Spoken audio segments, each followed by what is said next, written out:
Hello everyone, welcome to unique learning system. आज मैं फिर से उपस्थित हूँ एक नए मुद्दे के साथ और आज का हमारा मुद्दा है भारत चीन विवाद। आप इस वीडियो को अंत तक जरूर देखें क्योंकि इससे जुड़े हमारे द्वारा सभी महत्वपूर्ण तथ्यों को संग्रहित किया गया है, जिससे हम उम्मीद करते हैं कि आपके आने वाले हर एग्ज़ाम में मददगार साबित होगा। तो चलिए शुरू करते हैं हम अपना आज का मुद्दा और जानते हैं भारत चीन से जुड़ी हुई वो तमाम बातें। अब हम देखते हैं कि आखिर क्यों है भारत चीन विवाद सुर्खियों में। भारत और चीन के बीच एक बार फिर से तनातनी शुरू हो गई है। ताज़ा विवाद लद्दाख को लेकर है। इन दोनों देशों के सीमा के दोनों ओर 1000 से ज़्यादा सैनिक आमने सामने आ चुके हैं।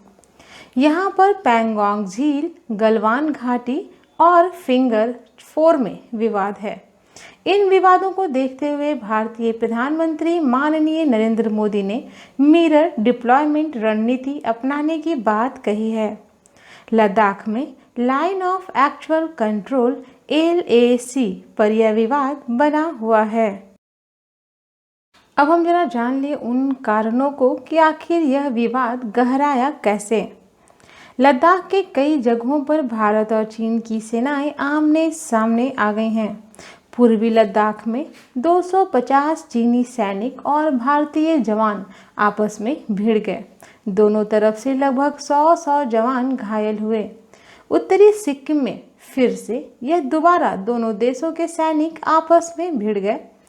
चीनी सैनिकों ने पैंगोंग झील के पास लगभग 100 टेंट गाड़ दिए। चीन के इस जवाब में इंडियन आर्मी ने भी टेंट को गाड़े। चीन के विदेश मंत्री ने एनुअल प्रेस कॉन्फ्रेंस में नहीं लिया भारत का नाम। यहाँ तक कि हमें ये समझ में आता है कि बोलचाल भी दोनों में बंद है। भारत चीन के इस विवाद में नरेंद्र मोदी ने मिरर डिप्लॉयमेंट रणनीति अपनाने की बात कही। तो अब हम जानते हैं मिरर डिप्लॉयमेंट रणनीति कहते किसे हैं। मिरर अर्थात प्रतिबिंब, जैसा तैसा। इसमें भारत के द्वारा कहा गया कि चीन के किसी भी कदम के मुताबिक भारत वैसा ही कदम उठाएगा। मसलन अगर चीन सीमा पर अपनी सैन्य क्षमता बढ़ाता है तो भारत भी उतनी ही सैन्य क्षमता सीमा पर बढ़ाएगा। चीन अगर सीमा पर अपने संसाधनों में इजाफा करेगा तो भारत भी उसी तरह अपने संसाधनों में बढ़ोतरी करेगा।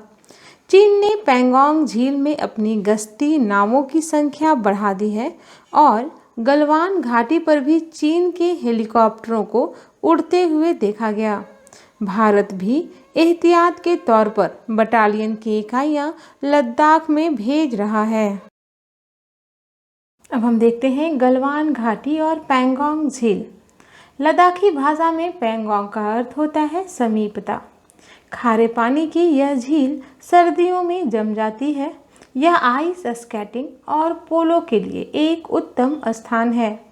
दोनों सेनाओं के बीच अधिकांश झड़पें झील के विवादित हिस्से से होती है।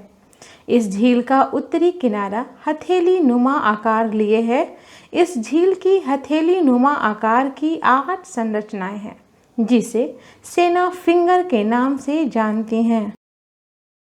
भारत के मुताबिक LAC 8वीं फिंगर से शुरू होती है, जबकि चीन का यह कहना है कि दूसरी फिंगर से यह LAC शुरू होती है। यहाँ तक कि चीन ने अपना ब्लॉकिंग पॉइंट भी यहाँ बना लिया। भारत ने चौथी फिंगर तक की जगह को अपने कंट्रोल में कर रखा है। चीन ने आज से 6 साल पहले चौथे फिंगर पर अस्थायी निर्माण की कोशिश में लगा था। इस पर भारत ने अपनी कड़ी आपत्ति जताई थी। अब हम देखते हैं LAC क्या है।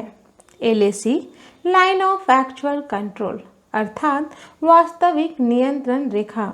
यह एक प्रकार की युद्ध विराम रेखा है। यह रेखा 1962 के भारत चीन युद्ध के बाद दोनों देशों की सेनाएं जहां पर खड़ी थीं, उसे ही वास्तविक नियंत्रण रेखा मान लिया गया। यह रेखा 4057 किलोमीटर लंबी है, जो कि जम्मू कश्मीर को अक्साई चीन से अलग करती है। यह रेखा लद्दाख, कश्मीर उत्तराखंड, हिमाचल, सिक्किम और अरुणाचल प्रदेश से होकर गुजरती है।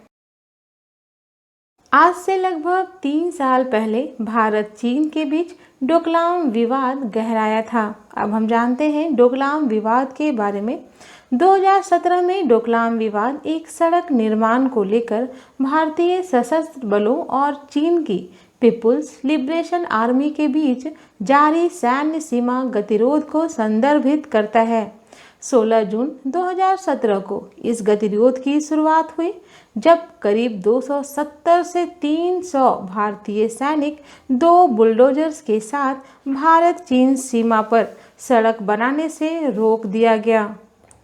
डोकलाम भारत के पूर्वी सिक्किम, भूटान की हा घाटी और चीन की यादोंग काउंटी के बीच पड़ता है। इसका मतलब यह एक तिराहा है जहां भारत, चीन और भूटान की सीमा आपस में मिलती हैं।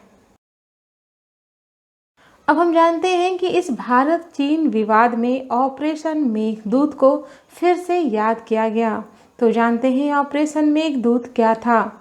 चीन को सबक सिखाने के लिए क्या ऑपरेशन मेघदूत जैसे ऑपरेशन की ज़रूरत है, यह काफ़ी चर्चे में हो रहा है। विशेषज्ञों का यह कहना है कि चीन को सबक सिखाने के लिए मेघदूत सरीखे सख्त की ज़रूरत है। 13 अप्रैल 1984 को भारतीय सेना ने पाकिस्तान के खिलाफ ऑपरेशन मेघदूत को लॉन्च किया था। दुनिया के सबसे ऊंचे मैदान जंग सियाचिन ग्लेशियर में सीधे टकराव की यह पहली घटना थी। सियाचिन की बनावट ऐसी है कि भारत की तरफ से इसकी खड़ी चढ़ाई है।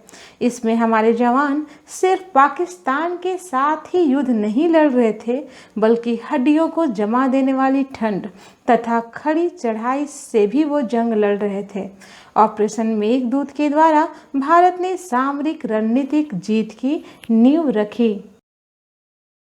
भारत और चीन के बीच 1962 का युद्ध, इसके जानते हैं कारणों को, आखिर किस कारण से यह युद्ध हुआ। भारत चीन युद्ध, जो भारत चीन सीमा विवाद के रूप में भी जाना जाता है, किंतु यह सिर्फ एक सीमा विवाद नहीं था, बल्कि ये और अन्य मुद्दे भी थे जो इस युद्ध की भूमिका निभाई। जैसे कि चीन में 1959 के तिब्बती विद्रोह के बाद जब भारत ने दलाई लामा को शरण दी, और वहीं दूसरा भारत ने फॉरवर्ड नीति के तहत मैक मोहन रेखा से लगी सीमा पर अपनी सैनिक चौकियां रखें। इस युद्ध का परिणाम क्या हुआ? इस युद्ध का परिणाम चीनी सेना की जीत हुई, परंतु अंतर्राष्ट्रीय स्तर पर चीन की छवि धूमिल हुई। साथ ही एक परिणाम और भी हुआ कि अक्साई चीन के नियंत्रण में चला गया।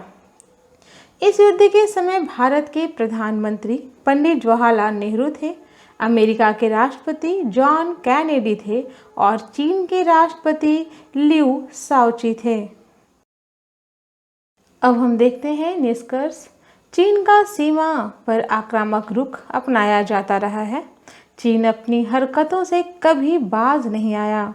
सैन्य बल, संसाधन तथा तकनीक सब में चीन भारत से कहीं आगे है। जहां भारत एक और वैश्विक महामारी और आर्थिक तंगी मंदी से जूझ रहा है, ऐसे वक्त में क्या इस प्रकार के ऑपरेशन को अंजाम देना आसान होगा?